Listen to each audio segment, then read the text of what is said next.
that whenever the word is, has, or these words are added, we call them as verbs. Okay? Because they give action. They tell us about the action of that particular person or about the subject.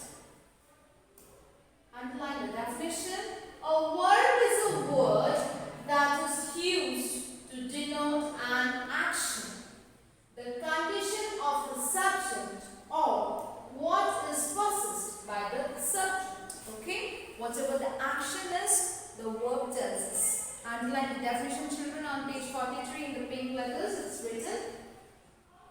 Next line we have, no sentence can be formed without a verb. A verb may consist of one word, more than one, maybe two or three or four words. Okay? So, a word may consist of many words. So, over here, you have to just remember that with a sentence cannot form itself without a word. Okay? Every sentence will have a word in it. Now, let's read the following sentences. The first one, Neha kept the money carefully. So, Neha kept what? Yes, this indicates money. The little boy is flying a kite. He's flying what? Kite. So, which is the word? Flying is the verb. Okay. So, in this way, the verb tells us more about the subject, and we call those words as verb. Next, we have object of a word. Okay. These sentences that we found, the examples that we just saw, those are called as the object of the word. The words are divided into different kinds. Okay? And which are the kinds? Just check out on your page number 444. We have different kinds of verbs. Transitive, intransitive, and incomplete. Okay? Transitive, intransitive, and incomplete. Let's read the first sentence. Seema bought candies. Okay? The girl opened the door. Over here we'll find that bought is the verb. Okay? Similarly, opened is the verb, and we call it as transitive verb. Okay? Because it does not make a complete sense. So, something must be added to each to complete the sense. Each requires an object. The words candies and door are objects. Okay? So, Seema bought what? Candies. The girl opened what? The door. Okay? So, these are the objects. Candies, door, these are the objects. And we have the verbs as bought and opened. Okay? Next line we have the definition for transitive verb. Underline that, children.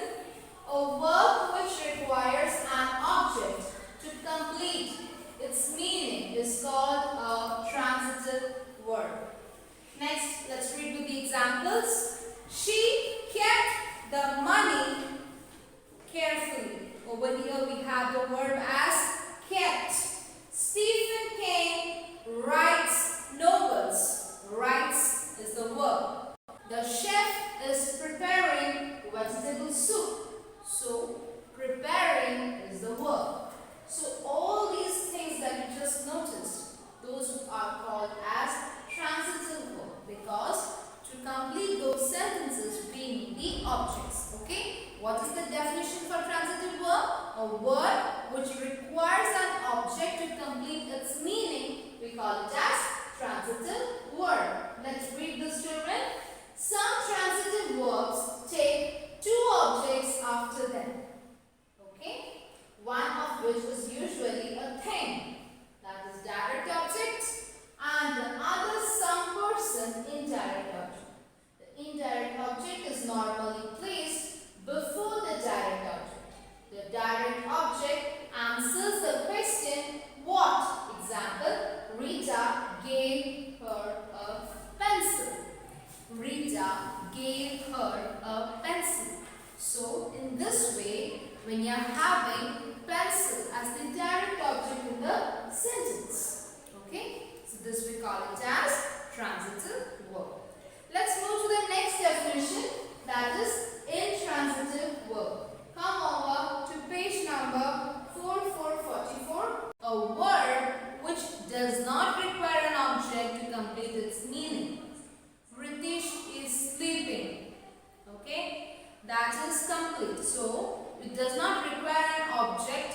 complete its meaning but makes good sense by itself is called intransitive word. Okay? My sister shouted. I can also say my sister shouted on me. Okay? So on me. I don't need to complete it every time. If I say my sister shouted, it makes a complete sense. Okay?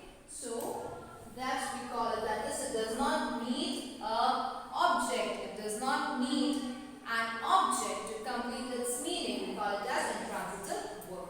Examples: the children are studying. My sister shouted. Okay, so here we find that the words shouted, studying, barked are intransitive verbs because it does not need an object to complete its meaning. Subject complements and object complements. When do we call it subject complements? When you are having certain sentence, okay, where the verb tells us about the subject. The verb is telling us about the subject. We call it a subject complement. And when the verb tells us about the object, we call it as object complement. Do underline both the definitions. That can be asked for your objective part. Okay, so that is subject of the word, object of the word, okay, and then we have complement of the word. Underline the definition. What do you mean by complement of the word? A word or group of words that completes the sense of a sentence are called the complement of the word.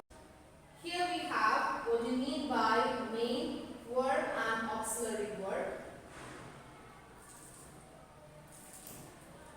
Main or principal verbs are words like run, dance, eat, work, jump. Okay, we add ing at the end to change them into another forms. Okay, example: if we have dance, we say dancing. Okay, work, working, jump, jumping. Similarly, we have also words like awake, we change into awoke, begin, we change as began. It is the base form of the word or the principal word. Next we have auxiliary or helping verbs. We call them as helping verbs also. They are the forms where the verbs like be and have. The word be can be used as is, and, are, was, and were.